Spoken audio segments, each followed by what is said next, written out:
when I was in Vietnam, Grandma and Grandpa, they used to go to the shrine. What's the name of the shrine up there? Our Lady of Lebanon. yeah, Our Is that the Lady one of with Lebanon. the? Is that the one Yeah, with the big Grandma spiral used to stairs? take- I remember going up there. We used to put the coins on the toes. Yeah.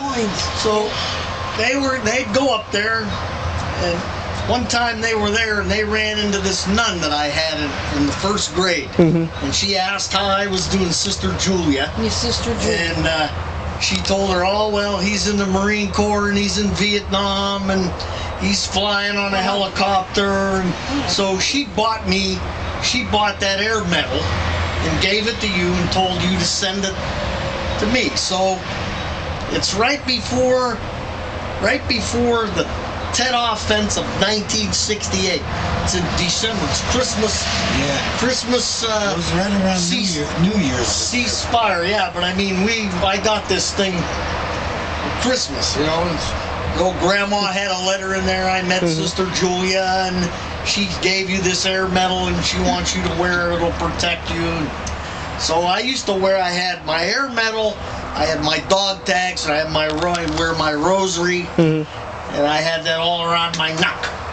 Okay, so we were flying. It was Christmas downtime, but we still had to fly. So every day we'd fly, you know, just looking around, and we'd come back. So this one time we were flying all day.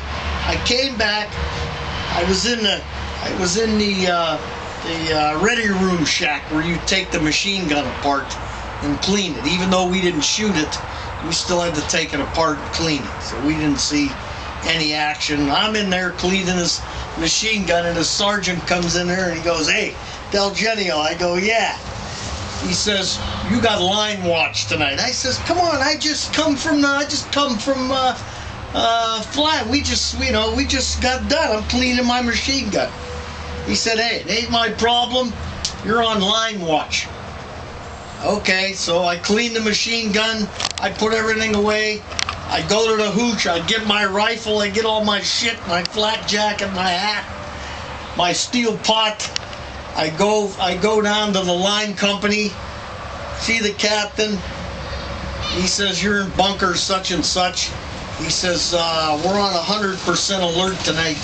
He says, all the main fire bases have been saying that they're being probed, which means the enemy is, you know, shooting and see if you shoot back, and they probe your lines. That's what they do.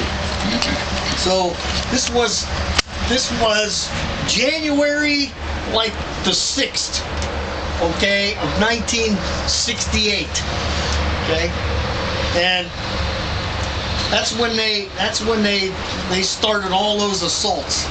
These guys assaulted our bunker line, okay? We get assaulted. This is the first real big ground action that I ever saw, okay? We're on the line, and pretty soon, you know, trip flares start. You know, trip flares would go off, and so they'd call and they'd shoot a big star shell and they'd light everything up. Well, all of a sudden they shoot this star shell, and the rice paddies are full of gooks. There's hundreds of them coming.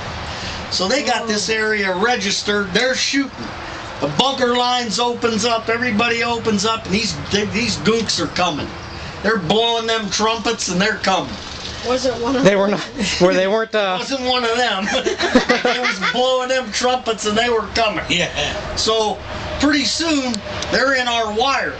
You know, they're laying on the barbed wire, and the guys are running over the top of the dead ones, and they're coming in.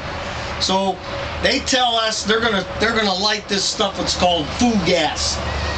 They got 55-gallon drums of aviation fuel and old oil and all this stuff buried in the ground, and they got charges on it, and the charges are set off way back in the CP. That's a command post. They got an electric switch. They can set all this stuff off, and it explodes like napalm. So we had to get back. So they shoot the flare. They shoot the flare that tells us to fall back to the next trench line, because they're gonna explode this food gas. So The line NCO comes down. He says, on my command, everybody grab your gear and get the hell out of here. He said, they're going to light the foo gas off. And these gooks are like from here to Cheech's. That's how close they are. They're coming. They're in the wire. They're in the tanglefoot, you know, and the mortars are shooting. Okay, so we get up to leave, right? So they're shooting and we're crawling and we're falling back. Well, I get up to run. I got a machine gun. I got a box of ammunition, and my buddy's carrying 2 boxes of ammunition, and we fall down. I fall down right on that rosary, that air metal and everything, and when I get up, it breaks, and it's laying there in the sand. So I don't know it. Okay, so I get up, you know, me and Chico, he's the B gunner. Me and Chico, we get our shit, and we go back to the second trench. We get in there, we get set up, and I could tell it was not there. And I go, Cheek, my medal and my rosary is in the first trench. He's going, oh no, man, don't go get it, man, don't go get it. I said, I can't leave it out there, I gotta go get it. So I went back. I run back. Idiot! Yeah, I did. I run back. I don't know how the hell I found it. I went right back to the spot You that could it have was not laying been there, here. and I got it, and I shoved it in my pocket, and I went back, and that's what I did. You could have got killed. No way. Yeah, I fell right on it, busted it, lost my dog tags, lost everything. You found them all? Back and I found everything, and I went back, and I got my ass chewed up for leaving my position, leaving the gun unattended. Yeah, if Mom would have been there, you'd have really got it. Well, they wanted to know why I left, and I told them I was lucky. Our second lieutenant, our platoon commander, he was Lieutenant Domini. His brother was a priest. Domini is I from told this. Lieutenant Domini, I said, hey, I said, my mother just sent me this. I can't leave it out there. He goes, don't ever do that again. He's on top of the head. They called me D. He goes, D, don't ever do that to me again. Okay. I was good buddies with an Italian lieutenant, but I can't remember his last name. Because when I'd go to him to send a box home, you know, and I would get my stuff went through. He didn't say, you can't send this or that. Yeah. And then we'd sit and talk about spaghetti and meatballs and, yeah.